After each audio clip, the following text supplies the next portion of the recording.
शांति शांति शांति। गुरु ब्रह्मा गुरु विष्णु गुरुदेवो महेश्वरः गुरु साक्षात् परम ब्रह्म तस्मै श्री गुरवे नमः। ब्रह्मसूत्रको स्वाध्यायको प्रसङ्ग चलिरहेको छ र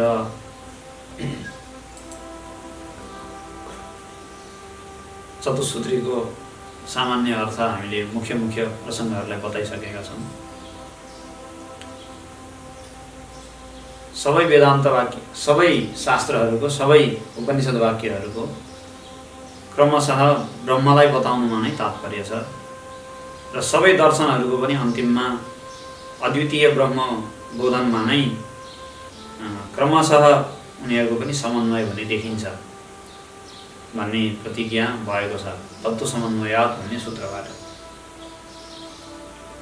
सबै थरी दर्शनहरूको मुख्य समन्वय अन्तिममा ब्रह्ममा नै हुन्छ। अरू दर्शनका प्रक्रियाहरू विभिन्न परस्परमा बाजाबाज गर्छन्, अन्तिममा ब्रह्म नै सिद्ध हुन्छ भन्ने चाहिँ यसको आशय हो। कसरी तिनीहरू मिल्दैनन्, किन युक्तियुक्त छैनन्, वेदान्तको मत नै किन सबैभन्दा युक्तियुक्त छ भन्ने कुरालाई अब सम्पूर्ण अधिकरणहरूमा सिद्ध गर्ने प्रयास हुन्छ। परस्परमा द्वैतवादीहरूको सिद्धान्त परस्परमा जो बाझिएको देखिन्छ, त्यो बाधाबाजले नै अद्वैत सिद्धान्त सिद्ध हुन्छ भन्ने गौडपादको भनाइ छ। आचार्य गौडपादले माण्डुक्य कारिकामा उल्लेख गर्नुहुन्छ, स्वसिद्धान्त व्यवस्थासु द्वैतिनो निश्चिता दृढम परस्परम विरुध्यन्ते तैरयम न विरुध्यते। जस्तै जसले पदार्थलाई सत्य मान्छ, वस्तुलाई संसारलाई यथार्थ मान्छ, उसले पदार्थहरूको व्याख्या गर्दाखेरि परस्परमा धेरै मतमतान्तर राखेको देखिन्छ। जस्तै हिजो पनि सामान्य उल्लेख भएको थियो, वैशेषिकहरूले 7 वटा पदार्थ छ भनेर 7 थरी पदार्थको व्यवस्था गर्ने, नैयायिकहरूले त्यसैलाई 16 वटा पदार्थ भनेर 16 थरी पदार्थको व्यवस्था गर्ने।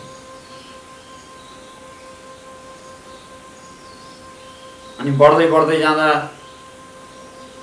सांख्यहरू 25 वटा तत्त्व छन्, 25 वटा पदार्थ छन् भनेर 25 तत्त्वज्ञ भनेर लगाए। योग दर्शनलाई शेश्वर सांख्य भन्छन्, ईश्वरले सहित भएको सांख्य दर्शन भन्ने चलन छ। त्यसो गर्दा पुरुष विशेषलाई अलग तत्त्व मान्यो भने 26 तत्त्व भएको सांख्य दर्शन देखा पर्छ, के अरे योग दर्शन देखा पर्छ। यसरी द्वैत सिद्धान्त जो छ, यति पदार्थ छन्, यतिवटा पदार्थ छन् भनेर भन्ने कुरामै तिनीहरूको परस्परमा विवाद छ।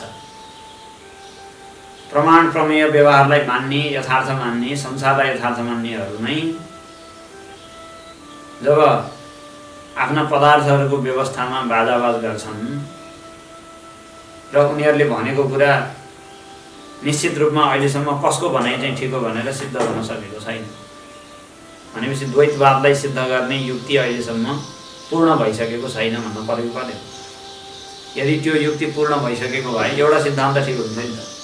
यति थरी पदार्थ छन् संसारमा, यति थरी वस्तु छन्, कति पदार्थ हो त्यो त निर्कुल भइसक्नु पर्ने।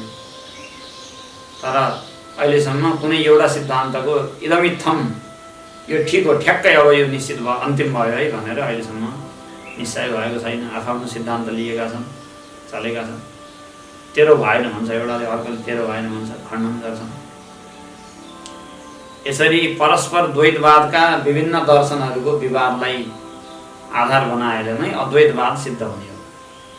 किन उनीहरूको आफ्नो युक्ति, उनीहरूको जो द्वैतवादलाई सिद्ध गर्ने, पदार्थहरूलाई सिद्ध गर्ने युक्ति छ, त्यो आफैमा बाजाबाज गरेर कमजोर भइसकेको छ। त्यही बेलामा अद्वैतवादले गएर भन्छ, हेर तिमीहरूको चिन्तन मिलेन। किन मिलेन भन्दा तिमीहरूले भनेको जो स्थापना छ, मुख्य सिद्ध गर्न खोजेको कुरा द्वैत सत्य हो भनेर, त्यो नै युक्तियुक्त छैन। तिमीहरू हामी प्रमाणद्वारा संसारलाई द्वैत जगतलाई सिद्ध गर्छौँ भनेर जो लागि परेका छौ त्यो उद्देश्य ठिक भएन। यो त जगत अनिर्वचनीय हो, यसलाई यस्तै हो, यो यस्तै छ भनेर भन्न नसकिने यसको विशेषतै हो अनिर्वचनीयता। अनिर्वचनीयता त जगतको विशेषता नै हो। पदार्थलाई यस्तै छ भनेर भन्न नसकिने, संसारलाई यस्तै छ भनेर भन्न नसकिने। त्यही भएर अद्वितीय ब्रह्म नै यथार्थ हो। द्वैत जे देखिएको छ सबै अनिर्वचनीय हो, माया हो, देखा परेको छ, छैन भन्न मिल्दैन। तर सत हो कि असत हो भनेर बताउन सकिँदैन। अनिर्वचनीयत्व अथवा मिथ्यात्वको अर्थ देखै पर्दैन, थाहा नै हुँदैन भन्न खोजेको होइन नि वेदान्तमा।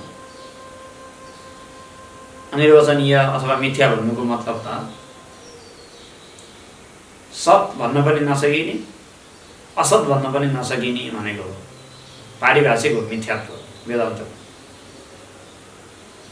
मिथ्यात्व भनेर अनुभवमा आउँदैन, व्यवहार गरिँदैन भन्ने अर्थ बुझेका छन् सामान्य मान्छेले। र वेदान्तलाई खण्डन गर्ने क्रममा विभिन्न दार्शनिकहरूले पनि यत्रो देखिएकोलाई मिथ्या भन्ने संसारलाई भनेर भन्छन्। तर मिथ्यात्वको अर्थ पारिभाषिक छ वेदान्त दर्शनमा। नदेखिनु, अनुभवमा नआउनुलाई मिथ्या भनेको होइन।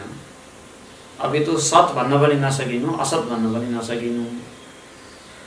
सच्चेत न बाध्येत, असच्चेत न प्रतीयेत। त्यसको अर्थ के हो भने यदि प्रपञ्च सत्य हुन्थ्यो, संसार यथार्थ हुन्थ्यो भने ज्ञानद्वारा बाधित नहुनुपर्ने। किन सत वस्तु त बाधित हुँदैन, तर ज्ञानद्वारा बाधित हुन्छ, त्यही भएर सत भन्न पनि मिल्दैन। यदि असत हुन्थ्यो भने असतको त प्रतीति नै हुँदैन। किन भन्दा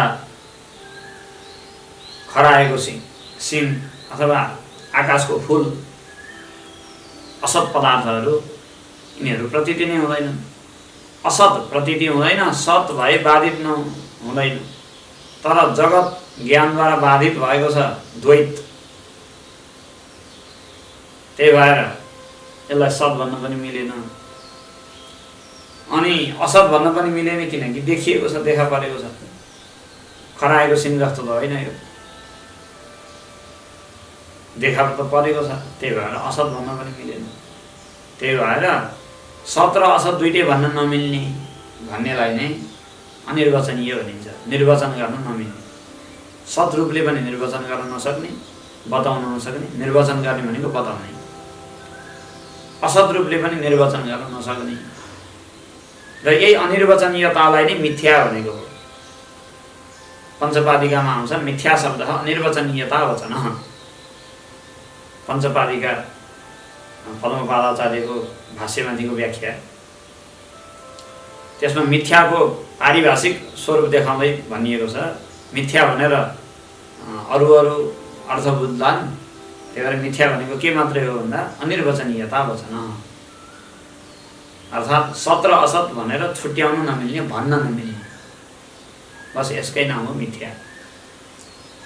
देखा पर्छ तर बाधित हुन्छ, मिथ्या भनेको यति हो। व्यवहारमा आउँछ, देखा पर्छ, तर अन्तिममा बाधित हुन्छ। यथार्थ ज्ञान भएपछि बाधित हुन्छ, यसरी मिथ्या भनिन्छ। जस्तै डोरीको सर्प अथवा शिबीमा देखा परेको चाँदी, अलिअलि मन्द अन्धकारमा कसैले गल्लीमा डोरीमा सर्प देख्यो भने मान्छे दौडिन्छ, भाग्छ, सर्पले टोक्ला भनेर। उस्तै गरी डरले लडेर खुट्टै काट्नु पर्छ, छैन, हस्पिटलमै जानुपर्छ। कति मान्छे त सर्पले नडसे पनि डसेको भ्रममा परेर मरेका पनि छन्। भ्रमले पनि मर्छन् मान्छे, सर्पले टोकेको भ्रमले। सर्प कहिलेकाहीँ सबै सर्प विषालु हुँदैन भन्ने भन्छ। लगभग 2-3% भन्दा सर्प विषालु हुँदैन। अनि सर्पले टोक्नु त टोक्छ, तर त्यसमा विशेष केही हुँदैन। मान्छे डराएर लौ मलाई विष लाग्यो होला भन्दै नि मर्छन्। भ्रमले मर्ने धेरै छन्। अब सर्पबाट व्यवहार भएन त, डोरीको सर्पले व्यवहार गरायो, लडाइदियो, हस्पिटल पुर्यायो। उस्तै परेदेखि मलाई टोकेको क्या हो भनेर मान्छे मरणासन्न भएर अया अया गरेर स्वाहा स्वाहा गरेर बस्छ। व्यवहार हुँदैन भनेको होइन, व्यवहार हुन्छ। तर यदि यथार्थ ज्ञान भयो भने कसैले प्रकाश लगेर ए यो सर्प होइन डोरी हो भनेर देखाइदियो भने ए भन्छ। अयथार्थबाट पनि व्यवहार प्रशस्त हुन्छ। व्यवहार गर्न नसक्नु भनेको होइन, व्यवहार हुनु तर यथार्थ नहुनु, यही नै मिथ्या गर्नु। एउटा बिरालोको कथा आउँछ क्या, खुब रमाइलो। तीर्थयात्रा गर्न भनेर मान्छे निस्किएछन् घरबाट, बिरालो चाहिँ खोल्न बिर्सिएछन्। बाँधिएकै अवस्थामा बिरालो बसेछ। अनि अगाडिपट्टि कपासको यत्रो ठुलो डल्लो बत्ती सत्ती काट्न राखेको रहेछ कुनामा। उनीहरू 2-3 महिना अब तीर्थयात्रा पहिला हिँडेर जानुपर्ने तीर्थयात्रा गए। त्यो उसले अगाडिको डल्लोलाई नहुने भन्ने सम्झेर कहिले म यहाँबाट छुटाउँला र घाप त्यो नहुने खाउँला भनेर बिरालो बस्यो अरे। अनि उनीहरू तीर्थयात्राबाट फर्केर आए। बिरालोको कसले वास्ता गर्ने, तीर्थमा भगवानको पूजापाठ गर्दा गर्दै पितृहरूलाई सम्झिँदै कसले बिरालो सम्झिने। घरमा आएपछि ढोका झ्याप खोलेको बाँधेको बिरालो देखेपछि ला खत्तम भएछ, मर्यो अब यो खानु नपाएर भन्दै थिए। उनीहरूले घरक्क ढोका खोलेको सुनेपछि बिरालोले यसो आँखा पल्टायो। अनि ओहो जिउँदै रहेछ ल खलम भनेर खोलिदिएको झम्टेर त्यो चाहिँ कपासको रुईको डल्लोमाथि गयो। यसो चाट्न खोज्यो, नहुने होइन रहेछ भनेर जब बुझ्यो पक्लक्कै मर्यो भनेर कथामा आउँछ। यो हुन सक्ने सम्भावना छ। बरु नखोलिदिएको भए केही समय अझै बाँच्ने रहेछ, कमसेकम भ्रमले बचाएको त थियो। सायद यो नहुने हो, अब यो खोलेपछि म पहिला खान्छु भनेर बाँचेको रहेछ। खोलेपछि भ्रम शान्त भयो, मर्यो। भ्रमको कुरा के, व्यवहार गर्न सक्छ भ्रमले पनि भन्ने कुरा दृष्टान्त। भ्रमले मान्छेलाई बचाउन पनि सक्दो रहेछ, भ्रमले मान्छेलाई मार्न पनि सक्दो रहेछ। जीवन र मृत्यु नै दिन सक्ने भनेपछि त्योभन्दा ठुलो व्यवहार के हुन्छ। सारा व्यवहार गर्छ यसले पूर्ण रूपमा। तर विचार गर्दा अथवा पछि रहस्य बुझेपछि यो चाहिँ अयथार्थ रहेछ भन्ने बुझिन्छ, थाहा हुन्छ, बाधित हुन्छ, रहेनछ यो भन्ने बुझिन्छ। संसार पनि यस्तै छ, द्वैत पनि यस्तै छ। आफूलाई कर्ता भोक्ता प्रमाता अथवा शरीर इन्द्रिय मानेर बसेको छ व्यक्ति। अनि आफन्त इष्टमित्र पराई, अनि म भोक्ता, यो पदार्थ भोग्य भनेर भोक्ता र भोग्यको द्वैत खडा गरेर बसेको छ। तत्त्वज्ञान भएपछि यो भोक्ता भोग्यको द्वैत अनि कर्तृत्व भोक्तृत्वको यो सारा जन्जाल सबै समाप्त हुन्छ, शान्त हुन्छ र सारा संसारभरि एउटै अद्वितीय चैतन्य तत्त्व व्याप्त भएको उसले देख्छ। संसारैभरि त्यही तत्त्व मात्रै छ भनेर देख्छ। अर्थात् जगत भन्ने जो भाव हो त्यो बाधित भयो। यो त सबै ब्रह्मै ब्रह्म हो भनेर भन्यो। शिव भाव भयो भनौँ अथवा ब्रह्म भाव भयो। जगत भाव बाधित भयो तत्त्वज्ञान भएपछि। तर हुनुभन्दा पहिला सबै व्यवहार भएको छ। यसलाई सत भन्न किन मिलेन भन्दा ज्ञानद्वारा बाधित भयो। असत भन्न किन मिलेन भन्दा यी व्यवहार गरिरहेको छ। यस्तो वस्तुलाई भनिन्छ मिथ्या। डोरीमा देखिएको सर्प, सिबीमा देखिएको चाँदी इत्यादि मिथ्या हो। जगत पनि त्यस्तै हो। अब ऊ चाहिँ अलि छुट्टामा नै छोटकरी अवस्थामा नै भनौँ, छिटो छिटो नै बाधित भइहाल्छ डोरीको सर्प, सिपीको चाँदी। जगतलाई बाध गर्न अलि तगडा ज्ञान चाहियो। ज्ञानको पनि आफ्नो प्रकार छ। कसलाई बाध गर्न कस्तो ज्ञान चाहियो भन्ने हुन्छ। किन भन्दा बाधको नियम के छ भन्दा जसको अज्ञानले त्यो अध्यास देखा परेको हो, भ्रम देखा परेको हो, त्यसको यथार्थ ज्ञान गरेपछि अनि त्यो बाधित हुन्छ। बाधको नियम यही हो। कुनै पनि चिजलाई बाधित गर्नु पर्यो भने जसलाई नजानेर त्यो देखा परेको हो त्यसलाई यथार्थ रूपमा जानेपछि अनि त्यो बाधित हुन्छ। अब डोरीको सर्प किन देखा पर्यो भन्दा सर्पलाई के अरे डोरीलाई यथार्थ रूपमा डोरी भनेर जानिन, त्यही भएर डोरीको सर्प देखा पर्यो। त्यो सर्पलाई बाधित गर्ने के गर्ने भन्दा डोरीलाई यथार्थ रूपमा जान्ने। राम्रोसँग अधिष्ठानलाई नबुझेको हुनाले सर्प देखा परेको थियो। अब राम्रोसँग बुझेपछि सर्प हराउँछ। सिपीमा देखा परेको चाँदी पनि त्यस्तै हो। सिपीलाई राम्रोसँग सिपी हो भनेर देख्न सकेको भए भ्रम हुँदैन थियो, देख्न सकेन भ्रम भयो। भ्रमलाई बाधित गर्नु छ भने पनि सिपीलाई सिपी भनेर जान्नु पर्यो। भने जस्तै यो सारा द्वैत प्रपञ्च पनि अद्वितीय ब्रह्मलाई अथवा आफूलाई भनौँ न, ब्रह्मभन्दा अर्को मान्छे जस्तो लाग्छ, आफूलाई ब्रह्म रूपमा बुझ्न नसकेको हुनाले सर्वव्यापी सच्चिद आनन्द स्वरूप आफूलाई बुझ्न नसकेको हुनाले यो शरीर इन्द्रियमा अध्यास भएर यो जगत भ्रम देखा परेको थियो। अब आफ्नो वास्तविक स्वरूपलाई बुझेपछि भ्रम बाधित हुन्छ। डोरीको सर्पलाई जस्तै यसलाई पनि बाधित गर्ने आफ्नै प्रक्रिया छ। प्रक्रिया अनुसार ज्ञान भएपछि बाधित हुन्छ। अब आफ्नो अद्वितीय स्वरूपको ज्ञान भएपछि बाधित हुन्छ। त्यो अद्वितीय स्वरूपको ज्ञान हुन धेरै समय लाग्यो, त्यही भएर अहिलेसम्म स्थायी जस्तो देखा पर्यो। जबसम्म अद्वितीय स्वरूपको ज्ञान हुँदैन तबसम्म जगतको भ्रम बाधित हुनेवाला छैन, कयौँ जन्म बिते पनि। र धेरै लामो समय लागेको हुनाले हामीलाई सत्य जस्तो लाग्यो। जति लामो समय बस्यो त्यति सत्य जस्तो लाग्छ, जति धेरै बस्यो उति आफ्नो हो जस्तो लाग्छ। माया ममता बस्छ। जगतमा पनि त्यही भएको छ। अलि धेरै भएपछि त्यसमा आसक्ति हुन्छ। त्यही भएर धेरै एकै ठाउँमा बसिरहनु हुँदैन भनेर भन्छन् नि। साधु महात्माहरूको पनि त्यस्तो नियम छ, एकै ठाउँमा धेरै बस्नु हुँदैन। बसेपछि माया ममता हुन्छ, आफ्नो जस्तो लाग्छ, मेरो भन्न थाल्छ। एकजना सनातन गोस्वामी भन्नेको चरित्रमा आउँछ। चैतन्य महाप्रभुका शिष्य सनातन गोस्वामी प्रसिद्ध विद्वान पनि हुनुहुन्थ्यो, असाध्यै ठुला साधक। रूप गोस्वामी र सनातन गोस्वामी दुईटा दाजुभाइ थिए। मुगल राज्यमा ठुलो मन्त्रीको पदमा एकदम विश्वास प्राप्त अमात्यको रूपमा बसेका। नामै फेरेर थरै फेरेर पुरै मुसलमानको वेशभूषा लगाएर बस्थे। तर महाप्रभुको सम्पर्कले उनीहरू परिवर्तन भयो। उनीहरूमा वृन्दावनमा गएर बस्न थाले, साधना गरे। भागवतमा व्याख्याहरू लेखेका छन्। सनातन गोस्वामीको प्रसिद्ध व्याख्या छ, वैष्णव तोषिणी भन्ने व्याख्या छ।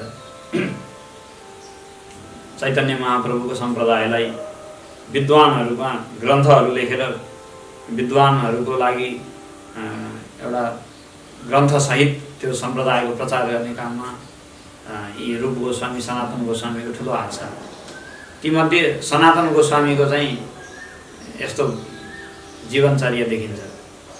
भिक्षा मागेर जीवन निर्वाह गर्ने, वृन्दावनमा बस्ने, रुखको फेदमा पनि एक दिन भन्न नसुत्ने भन्ने थियो उहाँको नियम। बेलुका जहाँ पुग्यो त्यहाँ रुखको फेदमा त्यहाँ सुत्यो, भोलिपल्ट उठ्यो त्यहाँ बस्दै नबसेकन फुत्तै हिँडेपछि नफोर देख्यो न कि जाँछुरी भयो। अनि दिउँसोभरि भगवत भजन गऱ्यो, भिक्षा शिक्षा माग्यो, जहाँ पुगिन्छ त्यहीँ फुत्त बस्यो। यस्तो गर्नुहुन्थ्यो अरे कि उहाँ। 2 रात त्यहाँ नबिताउनु।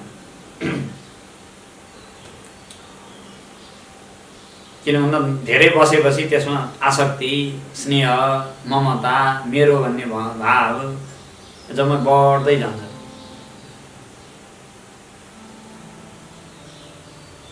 अब संसारमा पनि धेरै लामो समयदेखि बसियो हैन, वर्षौं वर्ष भइसक्यो।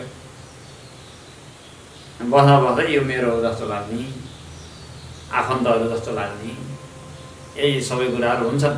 तर यो भयो भन्दैमा यो सत्य हो भन्ने त भएन नि त, प्रमाण त भएन नि। सत्यतामा प्रमाण भयो। मेरो मनले अलिकति आसक्ति राख्यो अथवा सम्बन्धको भाव कायम गर्यो, त्यो त छ, भएको छ। तर त्यो भयो भन्दैमा सत्य हो भन्ने त कुनै प्रमाण भएन नि त। सत्य हो भन्नलाई त अबाधित हुनुपर्छ, बाधित नहुनुपर्छ।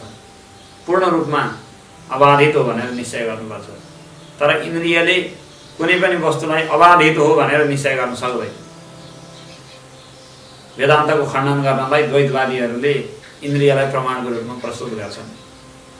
उनीहरू भन्छन् आँखाले देखेको कुरालाई कसरी छैन भन्ने, मिथ्या भन्ने या त अयथार्थ भन्ने। सिधै आफ्नै आँखाले देखेको कुरा हो कसरी मिथ्या भन्ने? कस्तो मूर्ख रहेछ यो वेदान्ती भन्छ।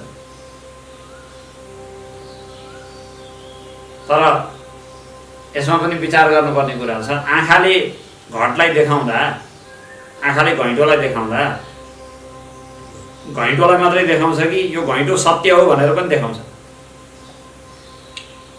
भन्नु आँखाले बस घैँटोलाई मात्रै देखाउँछ, यो सत्य हो कि असत्य हो भनेर उसले त्यसको फैसला गर्दैन। आँखाले सत्य र असत्यको फैसला गर्दैन, गर्न सक्दैन।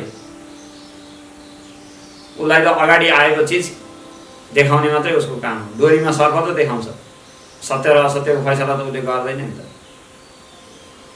उसले त देखाउँछ, बस सक्यो। कहिले पनि यो बाधित हुँदैन भन्ने कुरा आँखाले देखाउन सक्दैन। त्यो ठेकदारी आँखाको होइन। नभएपछि जगत सत्य हो भन्नेमा अहिलेसम्म कुनै प्रमाण पेश भएकै छैन वेदान्तको दृष्टिकोण अनुसार है। जुन जुन इन्द्रिय रूपी प्रमाणलाई जगत सत्यताको प्रमाण मानेर वेदान्तको विरोध गर्नलाई अथवा वेदान्तको मिथ्यात्वलाई खण्डन गर्न पूर्वपक्षीहरू प्रयोग गर्छन्, द्वैतवादीहरू। अहिलेसम्म प्रमाणलाई यदि रित पुर्याएर हेर्ने हो भने त्यो जगत सत्यतामा अहिलेसम्म प्रमाण भएकै छैन। न्यायाधीशको फैसला गर्दाखेरि न्यायाधीशले भन्छ नि, तिमीले ल्याएका प्रमाणहरू रित पुर्याएर नल्याएको हुनाले अमान्य हुनेछ, अमान्य भयो भनेर ढ्याप्प लेखिदिन्छ नि। त्यस्तै वेदान्तको फैसला गर्ने ठाउँमा पनि द्वैतवादीले ल्यायो, यत्रो आँखाले देखेको संसारलाई कसरी मिथ्या भन्ने हजुर भनेर उसले आँखालाई प्रमाण बनाएर ल्याएको। तर आँखालाई न्यायाधीशले सोध्यो के तिमीले सत्य पनि देखाउँछौ, सत्य हो भनेर पनि भन्न सक्छौ, फैसला सुनाउनु चाहिँ प्रमाण दिन सक्छौ भन्दाखेरि त्यो त सक्दैन मैले हजुर भने उसले। म त कहिले असत्य नि देखाउँछु, कहिले के देखाउँछु थाहा छैन, देखाउँछु बस मलाई यति थाहा छ। रूपको ज्ञान मैले गराउँछु, देखाउँछु, यति मेरो काम हो। यो सत्य कि असत्य हो भन्ने मेरो काम होइन हजुर, म यसमा पस्दिनँ भनेपछि ल जसलाई प्रमाण भनेर साक्षी बनाएर तिमीले ल्यायो त्यसले त सत्यताको ठेक्का त ल्या होइन रहेछ भनेपछि जगत सत्य छ भन्नेमा के प्रमाण? ब्रह्म अद्वितीय छ भन्नेमा के प्रमाण भनेर सोध्ने मान्छेलाई सोध्नुपर्छ। संसार सत्य छ भन्नेमा के प्रमाण? यो अनादि अनन्तसम्म कहिले बाधित हुँदैन भनेर कसैले भन्न सक्छ? जो यत्रो सानो आयु लिएर आएको जीवात्मा छ उसले अब अनन्त कालसम्म जगत अबाधित कहिले पनि बाधित नभइकन एकदम चाहिँ यही रूपमा रहिरहन्छ भनेर उसले भन्न सक्छ? उसले भन्यो भने नि कसले माने? उही कहिले जाने हो बाधित हुने हो थाहा छैन। यसरी जगत चाहिँ मिथ्या हो अर्थात् यसलाई सत्य भन्न पनि मिल्दैन। किन भन्दा इन्द्रियले सत्यताको परिभाषा गर्नै सक्दैन, ग्रहण गर्नै सक्दैन। अनि पूर्ण असत्य हो भन्न पनि मिलेन, किन इन्द्रियले देखाएको त छ कमसेकम। पूर्ण असत्य त देखिन पनि नहुने, बीचको भएको हुनाले यसलाई बीच बचाउ गरेर व्यवहार त चलाउनै पर्यो भनेर वेदान्तले मिथ्या भनेर नाम दियो अथवा मायाद्वारा देखा परेको हो भनिदियो।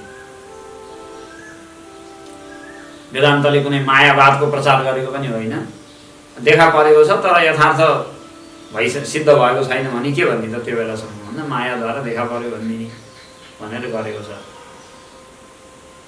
यसरी सबै सिद्धान्तहरू द्वैतवादीका कुनै पनि सिद्धान्तहरू अहिलेसम्म प्रमाणद्वारा पुष्ट हुन नसकेको हुनाले स्वसिद्धान्त गौडपादाचार्यको आशयलाई लिएर मैले कुरा गर्दै थिएँ माण्डुक्य कारिकाको श्लोक। स्वसिद्धान्त व्यवस्थासु द्वैतिनो निश्चिता दृढम। उनीहरूलाई त लाग्छ कि मेरो सिद्धान्त एकदम सत्य हो र उनीहरू त जगतलाई सत्य मान्ने खालका भए, प्रमाणद्वारा सत्य सिद्ध हुन्छ भन्ने खालका भए। तर सिद्ध गर्दाखेरि उनीहरूको सत्य त धेरै थरी देखा पर्यो। कसैले 7 वटा पदार्थ, कसैले 16 वटा पदार्थ, कसैले 25 वटा, कसैले 26 वटा पदार्थ, अनन्त कति हो पदार्थको भेद। विभिन्न पदार्थ माने उनीहरूले सत्य मानेको जगतको त व्यवस्था त अहिलेसम्म हुन सकेको छैन भने परस्परमा जब उनीहरू विवादित छन्, उनीहरूको सिद्धान्त कसैको पनि निर्दोष रूपमा सिद्ध भइसकेको छैन भने तिनीहरू परस्परमा बाजाबाज गरेर बसेका छन्। अनि वेदान्त चाहिँ त्यहाँ लुसुक्क भित्र घुस्छ, उसको कसैसँग विरोध छैन। किनभने कतिवटा पदार्थ तेरो मतमा भन् भनेर सोधे, ती सबैले मिलेर। किन पदार्थ कतिवटा छन्, कस्तो छ भनेर विवाद हो। खै हजुर म त भन्नै नसक्ने खालको पो छु त, म त अनिर्वचनीयवादी हुँ भनेपछि यो त हाम्रो विरोधी होइन रहेछ भन्दैतिर। उनीहरूले ठेकदारी लिएर बसेका नि त, यतिवटा वस्तु यतिवटा पदार्थ भनेर ठेक्का लिएर बसेका। तैँले चाहिँ के पदार्थ तेरा कति पदार्थ भन् भन्दाखेरि खै हजुर पदार्थ कति छन् भनेर भन्नु नसकिने म निष्कर्षमा पुगेको छु। उसको निष्कर्ष कस्तो छ भन्दा अनिर्वचनीयता नै जगतको चाहिँ निष्कर्ष भनेको अनिर्वचनीयता हो। यसलाई यही हो भनेर बताउन बुझाउन सकिँदैन हजुर, यस्तो निष्कर्षमा म पुगेको छु हजुर भनेपछि ए हाम्रो विरोधी त यो होइन रहेछ भनेपछि लौ जा भन्ने गर्दा गर्दै बाजी त वेदान्तले पो मार, यतिवटा हो उतिवटा हो भनेर अड्डी कस्नेले चाहिँ केही फेला पार्न सकेन, लड भयो। बाजी त वेदान्तले पो मार, उसले फेला पार्यो। सबै दर्शनमध्ये श्रेष्ठ दर्शनको चाहिँ ठाउँ चाहिँ वेदान्त दर्शनले फेला पार्यो।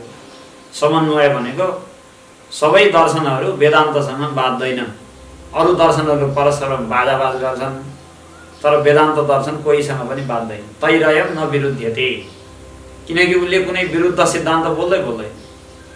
किन बोल्दैन भने बोल्नै सकिँदैन भनेर बसेको छ, पहिले नबोलिकन बसिरहेको छ। जगतको विषयमा म बोल्न जान्दिनँ भने अद्वितीय ब्रह्म हो, त्योभन्दा बाहेक अर्को म जान्दिनँ भन्यो भनेपछि उसले बोल्दै नबोलेपछि विवाद पर्ने कुरै भएन। अनि फेरि जो नैयायिक अथवा सांख्य अथवा योगी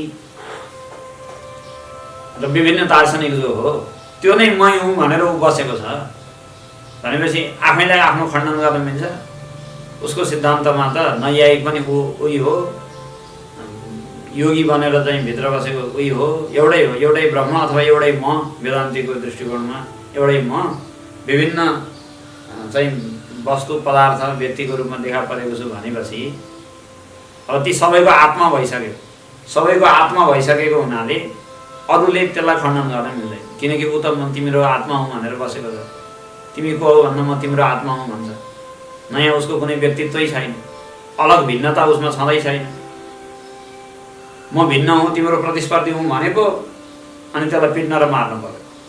म त तिम्रो आत्मा नै हुँ हजुर भनेर भनेपछि अब आफ्नो आत्मा नै हो भनेर भन्छ भने त्यसलाई कसरी पिट्ने मार्ने? आफ्नो आत्मालाई मार्न मिलेन।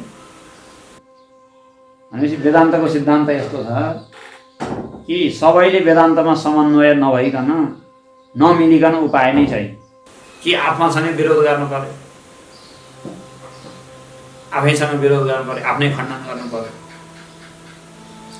नत्र चुप लागेर वेदान्तको बाटो छोडिदिनुपर्छ। यसरी समन्वयको सिद्धान्त वेदान्तमा लागू हुन्छ। त्यही कुरा यहाँ ब्रह्मसूत्रमा पनि आयो, तत्त्व समन्वय सूत्रमा।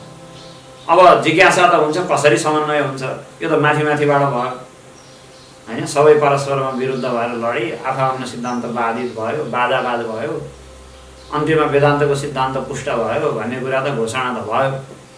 तर कहाँ कुन सिद्धान्त मिलेन, कसरी त्यो बाधित भयो अथवा हट्यो, अनि वेदान्त कसरी पुष्ट भयो भन्ने कुरालाई अलि विस्तारसँग देखाउनु पर्छ नि त भनेर वेदव्यासले विभिन्न सूत्रहरूमा विभिन्न सिद्धान्तहरूको चाहिँ नमिल्दो कुरा, नैयायिकको, सांख्यको, योग दर्शनको जति नमिल्दा कुरा छन् त्यति कुरालाई खण्डन गर्दै हटाउँदै त्यो तिम्रो मिलेन भनेर देखाउँदै अनि सबैलाई अद्वितीय ब्रह्मको मार्गमा समन्वय गर्दै अगाडि व्याख्या गर्नुभएको छ। यहाँ सबभन्दा पहिला प्रधान मल्ल भनिन्छ सांख्य दर्शनलाई। वेदान्तको हिसाबमा सबभन्दा प्रतिपक्षी बनेर आउने, सबभन्दा धेरै वेदान्तसँग अलिकति विवाद गर्न सक्ने भनेको सांख्य दर्शन देखा परेको छ। किनभने सांख्य भन्ने प्राचीन मत हो, प्राचीन चिन्तन। महर्षि कपिलले सुरु गर्नुभएको भगवानकै अवतार कपिल महर्षि, 24 अवतार मध्ये कपिल अवतार पनि पर्छ। फेरि तत्त्वज्ञानकै उपदेश गर्न आउनुभएको हो। अरू अवतारमा जस्तो भन्छ असुरहरू संहार गर्ने अथवा दुष्टहरूलाई निग्रह गर्ने अरू केही प्रयोजन नलिकन शुद्ध तत्त्वज्ञानको तत्त्व संहिताम प्रणेश्य तत्त्व संहिताम तब क्षेत्रीय देवहूत्याम प्रणेश्य तत्त्व संहिताम भन्नुभएको छ कर्दम महर्षिलाई आशीर्वाद दिने गर्नु। देवहूति तिम्री पत्नीमा अवतीर्ण भएर मैले तत्त्व संहिताको चाहिँ प्रणयन गर्नेछु भनेर आशीर्वाद दिएर अनि जन्मेर आउनुभयो कपिल महर्षि। सांख्य भनेको के हो? कपिल महर्षिले रचना गर्नुभएको, कपिल महर्षि जसको प्रेरक प्रवर्तक भनेर भनिनुहुन्छ, सूत्र रचना गर्नुभएको कपिल महर्षिले भनिन्छ। त्यो सांख्य शब्दको अर्थ हुन्छ संख्यायन्ति तत्त्वानि यस्मिन् तत्साङ्ख्यम भनेको जहाँ तत्त्वहरूको सङ्ख्या गरिन्छ, गणना गरिन्छ। कति तत्त्व छन् भनेर गणना गर्न धेरै जोड गरिन्छ, त्यो दर्शनलाई सांख्य दर्शन भनिन्छ। पञ्चविंशति तत्त्वज्ञो यत्र कुत्र आश्रमे वसन् जटि मुन्नी सिखी वापी मुच्यते सर्वकिल्बिषैः। 25 तत्त्वलाई यदि जान्यो भने चाहे त्यो जटावाला होस्, चाहे त्यो जटा नपाल्ने मुन्नी कपाल खोइलिनेवाला होस्, चाहे त्यो शिखा राख्नेवाला होस्, चाहे शिखा नराख्नेवाला होस्, भनेको गृहस्थ सन्यासी वानप्रस्थ जो भए पनि 25 तत्त्वलाई जान्दछ भने त्यो चाहिँ सबै पापबाट मुक्त हुन्छ भनेर सांख्य सिद्धान्तको मत छ। अब सांख्य दर्शन र वेदान्त दर्शन लगभग उस्तै दर्शन हुन्। पछिल्लो समयमा दार्शनिक रूपमा ग्रन्थ रचना गर्ने क्रमहरू बढ्दै गएपछि अलग भएर दुईटा दर्शनको रूपमा यिनीहरू आए। तर प्राचीन वाङ्मयमा हेर्ने हो भने ज्ञान भन्ने अर्थलाई सांख्य शब्दले बताएको पाइन्छ। वेदान्त पनि ज्ञानलाई नै मुख्य मान्ने दर्शन हो, सांख्यले पनि ज्ञानलाई नै मुख्य मान्छ। र गीतामा त ज्ञानको अर्थमा जहिले पनि सांख्य शब्दकै प्रयोग भएको छ। सांख्य यत् सांख्यै प्राप्यते स्थानं तद्योगैरपि गम्यते। सांख्य योग पृथक बाला प्रवदन्ति न पण्डिताः। कर्म सिद्धान्त, योग सिद्धान्त र ज्ञानको सिद्धान्तलाई सांख्य सिद्धान्त भनेर उल्लेख गरिएको छ। महाभारत आदिमा अन्य पुराणहरूमा पनि सांख्य भन्यो भने ज्ञानलाई बुझिन्छ, अथवा ज्ञानको साधना गर्ने व्यक्तिहरूलाई पनि सांख्य भनिन्छ, ज्ञानमार्गीहरूलाई पनि सांख्य भनिन्छ। ज्ञान भन्ने अर्थमा सांख्य शब्दको यसरी प्रयोग छ र वेदान्तले पनि त्यही कुरा बताउँछ। यी दुईटै एउटै मूलबाट उठेका हुन्। अहिले आएर यसो विचार गर्ने हो भने अहिले त दुईटा दर्शन भइसके, तर यी दुईटै एउटै मूलबाट उठेका हुन्, सांख्य सिद्धान्त र वेदान्त सिद्धान्त। उपनिषद अनि गीता इत्यादि सिद्धान्तबाटै उठेका हुन्। तर फरक के पर्यो भन्दाखेरि सांख्य दर्शन बिस्तारै पछिल्लो समयमा द्वैतवादतिर अलि बढी लम्कियो। अब कपिल महर्षिको सूत्र चाहिँ के थियो अहिले उपलब्ध छैन, टुक्रा टुक्री 2-4वटा सूत्र मात्रै भएको एउटा सानो भेटिन्छ। तर जसको आधारमा अहिले सांख्य दर्शन, सांख्य सूत्र र सांख्य दर्शनको भाष्य भनिन्छ त्यो कपिल महर्षिको होइन, विज्ञान भिक्षु भन्ने अर्कै एकजना विद्वानको हो। र सांख्यकारिका असाध्य महत्त्वपूर्ण मानिन्छ, त्यो ईश्वर कृष्णले रचना गरेको हो। कपिल महर्षिको मत त्यो उल्लेख भएन, साह्रै पुरानो भएर होला के भएर हो, विलुप्त भएपछि पछिल्लो समय बिस्तारै सांख्य दर्शन द्वैतवादी दर्शनको रूपमा विकसित भयो। र त्यो पनि एउटा विचार गरेर उनीहरूले द्वैतवादतिर लम्किएको देखिन्छ। किन भन्दा उनीहरूको दृष्टिमा ब्रह्मलाई सबै थरी विकारबाट रहित राख्नु पर्यो। ब्रह्म निर्विकार हो, आत्मा भनौँ, ब्रह्म शब्दको प्रयोग उनीहरू गर्दैनन्, आत्मा भन्छन्, पुरुष भन्छन्। पुरुषलाई उनीहरू निर्विकार राख्न चाहन्छन्। वेदान्तले पनि भन्छ, उपनिषदले पनि त्यही भन्छ, निर्विकार छ पुरुष, असङ्गः निर्विकारः, निर्विकार राख्नु पर्यो पुरुषलाई। अब पुरुषलाई निर्विकार बनाउनका लागि त यो संसारमा देखा परेको सबै विकारको व्यवस्था त गर्नु पर्यो कहीँ न कहीँ। कसमा देखाउने त्यो विकार? पुरुषमा त हुनै भएन, किनकि उपनिषदले त निर्विकार भनिसक्यो, असङ्ग निर्विकार भनिसक्यो।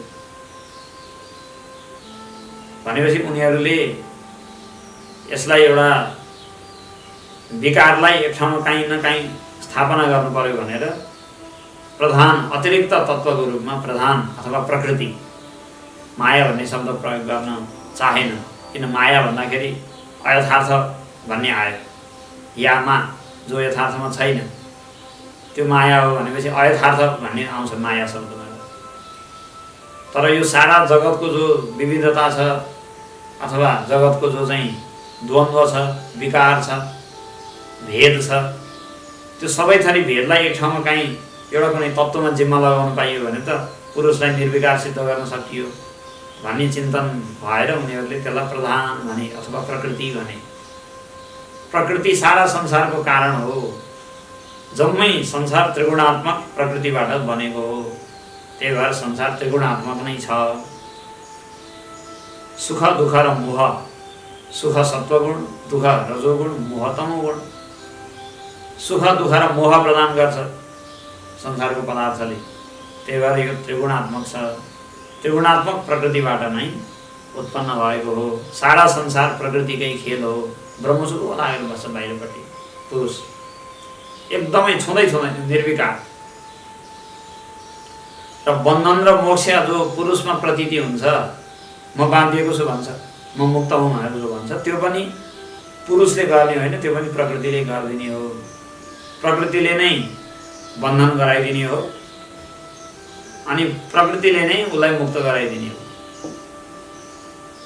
विमोचयति एनम विमोचयति बन्धात् भनेर सांख्यकारिकामा ईश्वर विष्णु उल्लेख गर्छन्। प्रकृतिले नै पुरुषलाई चाहिँ बन्धनमा पारेको, उसले नै मुक्त गराइदिन्छ। भन्दा भन्दै प्रकृतिलाई संसारको विकारको जिम्मा लाउने, पुरुषलाई निर्विकार सिद्ध गर्ने भनेर अगाडि बढ्दा बढ्दै कुरा कहाँसम्म पुग्यो भने मोक्ष पनि पुरुषले आफ्नो हिसाबले होइन प्रकृतिले दिने रहेछ भनेपछि त कतिसम्मको परतन्त्रतामा पुर्यायो नि। त्यो निर्विकारताको नाममा पुरुषलाई पूर्ण प्रकृतिको पराधीन, यतिसम्म कि मुक्त हुनका लागि पनि आफू मुक्त नहुने, आफू नसक्ने, प्रकृतिले मोक्ष दियो भने नत्र नहुने भनेपछि त्यो मोक्ष भन्ने हो कि बन्धनै भन्ने हो त्यसलाई। त्यतिसम्मको चिन्तन धारामा त्यहाँ पुगेको छ। निर्विकारताको नाममा पूर्ण रूपमा पुरुष प्रकृतिको पराधीन छ, त्यहाँ पूर्ण रूपमा अधीनमा छ। सारा कुरा गर्ने गराउने जिम्मा सबै प्रकृतिको छ। पुरुष चुप लागेर हेर्ने मात्रै काम हो उसको, चुपचाप भएर हेरिरहन्छ। अहिले आएर यस्तो सिद्धान्तको रूपमा यो विकसित भयो। सुरुमा चाहिँ उपनिषदमा बताएको निर्विकारतालाई कसरी बताउने होला, कसरी बुझाउने होला भनेरै उनीहरू चिन्तित भएका हुन्। भन्दा भन्दै कुरा धेरै माथि पुग्यो, टाढा पनि पुगिसक्यो। अब फर्केर आएर ब्रह्मको स्वातन्त्र्य सर्वशक्तिमत्ता यतातिर फर्केर आउन सम्भव पनि भएन, नयाँ दर्शनै बनिसकेको। अब अहिले त धेरै भेद भयो। भेद पनि यस्तो भयो, वेदान्तले आफ्नै मूलबाट उठेको सांख्यलाई खण्डन गर्नुपर्ने समय स्थिति आयो। जबकि ती एउटै उपनिषदकै सिद्धान्तलाई लिएर आविर्भाव हुन खोजेका हुन्। प्रकृतिलाई के अरे पुरुषलाई निर्विकार बनाएरै उनीहरूले आफ्नो सिद्धान्त बताउन खोजेका हुन्। तर द्वैतवादमा गएर लम्कियो कुरा। वेदान्त दर्शनले चाहिँ ब्रह्मलाई निर्विकार पनि मान्ने, तर सम्पूर्ण राखन धरनको जिम्मा माया प्रकृतिलाई सुम्पेर ब्रह्मलाई एकदम परतन्त्र बनाउने त्यस्तो पनि होइन। उसले माया भन्ने एउटा यस्तो माया भन्ने चिज एउटा मान्यो जो सारा विकारको जिम्मेवारी मायाले लिन्छ, तर स्वतन्त्र रूपले पुरुषमाथि हावी हुँदैन, किनकि उस स्वयंमा अयथार्थ वस्तु या जो छैन तर सारा व्यवहार गराउँछ, त्यसको नाम माया हो। अब यदि विकारको जिम्मा लगाउनु पर्यो, संसारको यत्रो विधि द्वन्द्व कहाँबाट सुरु भयो त? निर्विकार ब्रह्मबाट कसरी सुरु भयो त भन्ने हो भने मायाद्वारा भनेर जिम्मा लगाइदिन नि पाइयो। अनि उसो भने मायाले ब्रह्ममाथि शासन चलाउने भयो नि त। सारा जगत त उसको आधारमा चलेको भएपछि त अद्वितीयलाई द्वैतमा ल्यायो।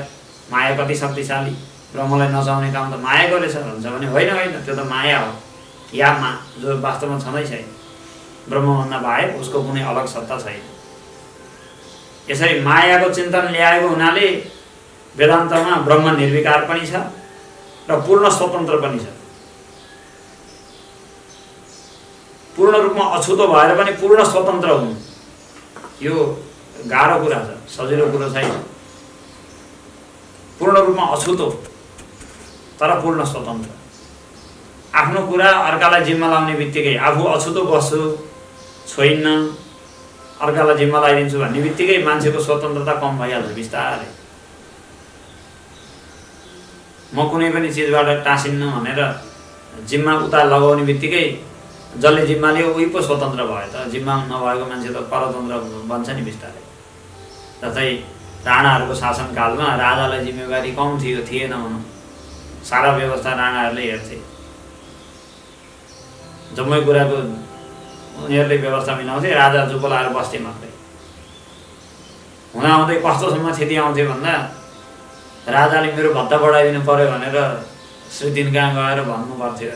अनि भत्ता बढाएर हुन्छ म बढाउनु हुन्थ्यो अरे। त्यस्तो समेत इतिहासमा आउँछ नि, हामी पढेकै छौँ। अब श्री 5 ले श्री 3 मा गएर आफ्नो पैसा बढाउनु भनेर जाहेरी दिनुपर्ने, श्री 3 ले त्यसलाई खण्डन गरिदिने समेत भयो कि भएन। त्यो किन भयो भन्दा मलाई धेरै दुःख नदेऊ, यसमा म चाहिँ टाँसिन्न भनेर बिस्तारै उसलाई जिम्मा लाउँदै गएको हुनाले भएको त।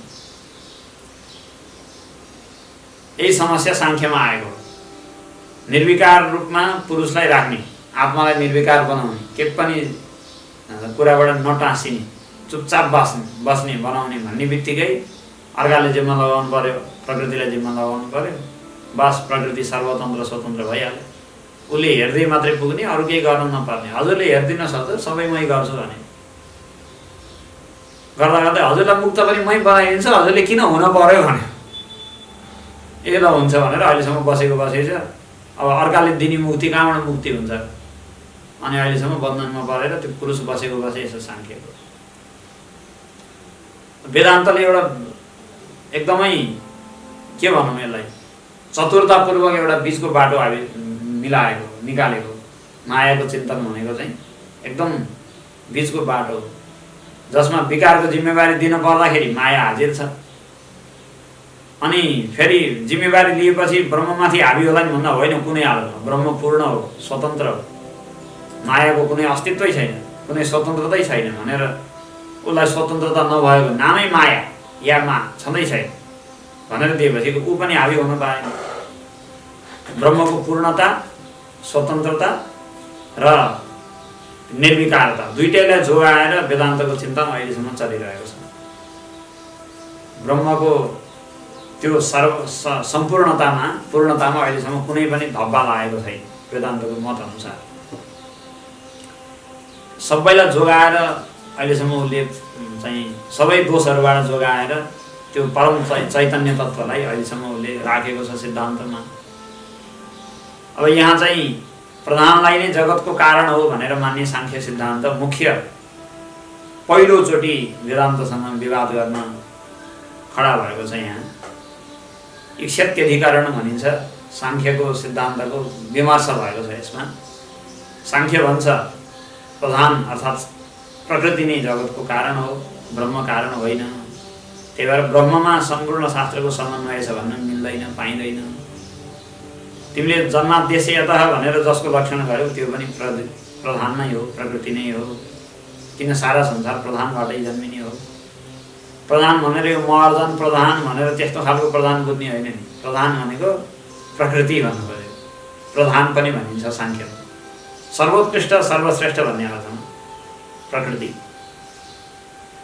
एतेन प्रकृति कर्त्री पुरुषस्तु पुष्कर पलाश भन्नेहरूले सबै गर्ने प्रकृतिको काम हो। पुरुष चाहिँ कमलको पातमा टप्प पानी बसे जस्तो नछोइकन बस्छ चुपचाप। र जम्मै शास्त्रको पनि तात्पर्य प्रधानलाई बताउनुमा नै छ। त्यही कारण हो। अचेतन प्रधान कसरी कारण हुन सक्छ भन्न, अचेतन पनि कारण हुन सक्छ। जसरी वत्स उनीहरूले बाछा र दुधको दृष्टान्त दिँदै भन्छन्। जसरी दुध आफै तप्तप चुइन्छ, उनीहरूको दृष्टान्त है। हुन त दुध आफै चुइने हो कि गाईले चुहाउने हो, तैपनि दुध आफै बन्छ भनौँ न, शरीरभित्र दुध आफै बन्छ बाछाको पोषण गर्नका लागि। त्यसै गरी प्रधान पनि जड भए पनि आफै बन्छ। पुरुषको सान्निध्यबाट प्रधान आफै जगतको रूपमा बन्छ र सारा संसारको रूपमा बन्छ। त्यो चाहिँ जगतको कारण हो, तिमीले ब्रह्मलाई भन्न पाउँदैनौ भनेर उसले चाहिँ आफ्नो सिद्धान्त राख्यो। वेदान्तले त्यसलाई खण्डन गर्छ। किन भन्दा प्रधान जगतको कारण हो भनेर कुनै पनि श्रुति वाक्यहरूमा उल्लेख भएको छैन। जहाँसुकै ब्रह्म नै कारण हो भनेर उल्लेख भएको छ। ब्रह्म विजिज्ञासस्व तैत्तिरीय उपनिषदमा ब्रह्मको जिज्ञासा गर बाबु भन्नुभयो वरुणले भृगुलाई। अनि के हो त्यो ब्रह्म भन्दाखेरि यतो वा इमानी भूतानि जायन्ते येन जातानि जीवन्ति भन्नुभयो। जगतको जहाँबाट सृष्टि हुन्छ, जहाँ अडिन्छ संसार, जहाँ गएर लीन हुन्छ त्यो ब्रह्म हो भनेर ब्रह्मको जिज्ञासा गर भनेर अनि लक्षण बताउनु। त्यहाँ प्रधानको जिज्ञासा गर, प्रकृतिको जिज्ञासा गर भन्नुभयो।